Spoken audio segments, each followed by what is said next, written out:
John, you've obviously made the point about innovation being critical and how the fact that the policymakers don't have it on the table right now. If you were to be designing this plan that takes into account the factors of access and quality and cost, how would you put the innovation factor, the I factor, into it? And do you think that the Congress is going to be able to do that and make that all happen within the time frame that's been set?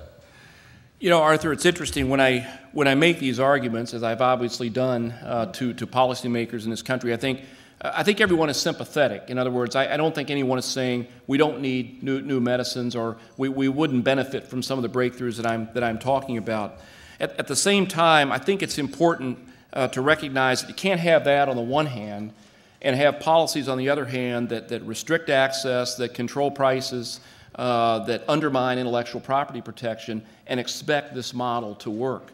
The risk that our investors take is astronomical.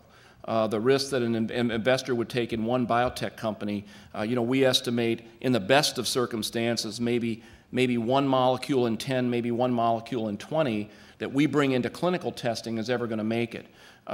We take these risks willingly. We understand that that's the very nature of innovation. At the same time, for investors to take that risk, they've got to have some sense that if you succeed, that the full value of that medicine is going to be realized in terms of a return, and that they have some reasonable expectation that there's a period of exclusivity, which is what our patent system was set up to honor, that will enable us to recoup some of that, or hopefully more than they invested to begin with. Not all drugs pay for themselves even after they get to market.